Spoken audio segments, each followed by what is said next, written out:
Hello, everyone, and welcome to a new installment of AV Veterans Talk. I'm your host, Bob Alvis, and this week we're speaking with Jasen Watts, an Iraqi war veteran, Purple Heart recipient, and resident of the Antelope Valley.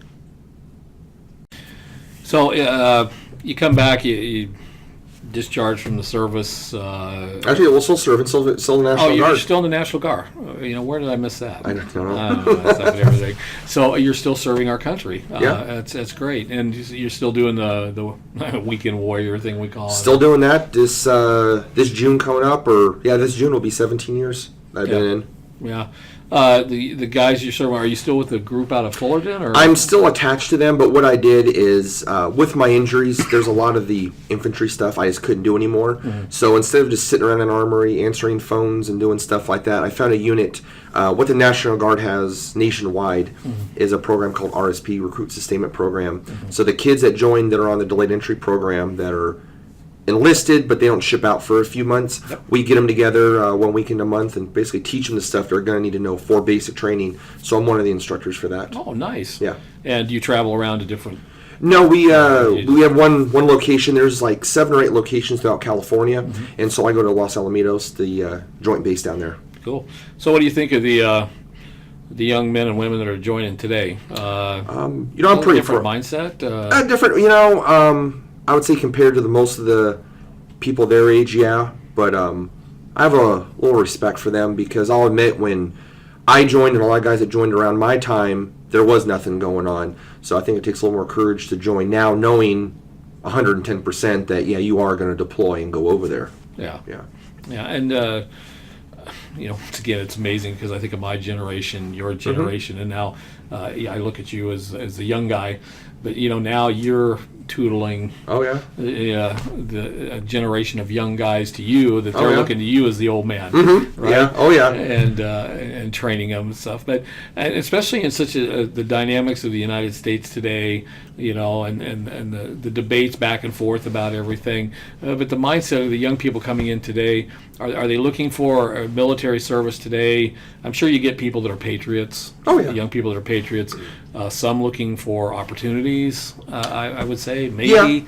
Yeah. I think most of them it's they're looking for not only to serve their country, but they're looking for that job training, something that they want to help their country, but let their country help them back also. And a lot of guys going into careers that can transition over in the civilian world and set them up for a whole career. Yeah. And I think, when we talk about your problems with the VA, I know we still have a long ways to go to handle a lot of the VA issues. And, of course, our country, I think it's on the forefront now with the changes of things like that. We're going to hopefully see positive changes in the future with that.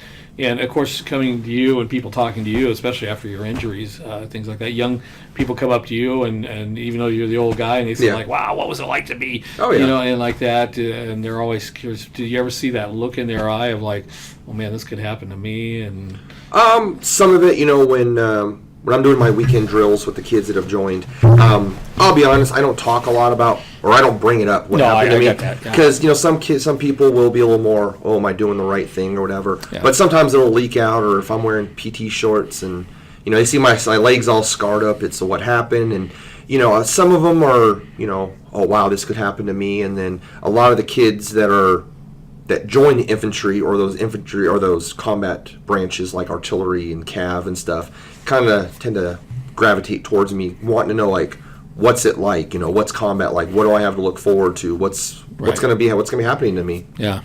So, well, your generation, new generations, my generations, I always kind of end up interviews to think that we as a country, where we're going. And it's like with Dennis, I brought this out. This flag was flown on the USS Arizona. Oh, wow. And it's very special, and I've always had it in the presence of the vets that I've interviewed.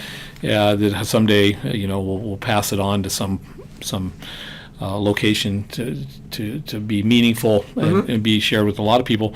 When you look back to the World War II generation, your service to our country, obviously you gave a lot to our country through your injuries, and you probably were over there and you saw, you lost guys in your units. Oh, yeah. What's that like to see those young men and women and stuff lose their lives? But looking back, in service and what we think of our country, what's your take on our patriotism today, and where we need to go? I mean, I think it's pretty good. It's kind of hard to say because you meet those people that are still anti-war, and we don't need to be over there. But then you have the other people that are constantly coming up thanking you and stuff. So yeah, it's hard for a lot of us because knowing the Gold Star moms and the Blue Star moms and things like that, and you're over in Iraq and the heavy lifting, 140 degrees in your outfit and things like that. But I always kind of wonder, thinking that looking at it now, the changes over there, you really nowadays we look back and we say were you over there for a cause? But at the end of the day, we say you were over there for each other. Yeah. And stuff because your country asked you to serve on behalf of we the American. So if you went over there, and we paid a terrible price over there, like we do in all the wars. Oh yeah. But I guess the way I just need to really kind of wrap this up. I want to thank you for your service. Oh, no problem. To our country, and it makes me feel good. There's individuals like you out there. Mentoring the young people that are coming up, and taking your experience and giving it to them, and continuing on. And I know you work at Northrop. Oh, I'm at Plant 42. Plant 42. The actual base. Doing, that's right. You're doing law enforcement over there. See, you know what? You and that law enforcement thing. If you're chasing around stop loft at Sears before you go in, and now you're making sure the perimeter fences are secure and stuff. But you're still serving our country, and I'm glad you're up and around. And your legs are in good shape, and you're dealing stuff. So anyway, with that's going to finish it up. Okay. No problem. Thank you. And thank you for coming in there. We'll see you down the road sometime. Oh, yeah. Maybe we'll have you back and team you up with a couple other people, and we'll get a trio of sound good. of back and forth. Okay. Okay. So thank you, Jason. Oh, you're welcome. Thank you. All right.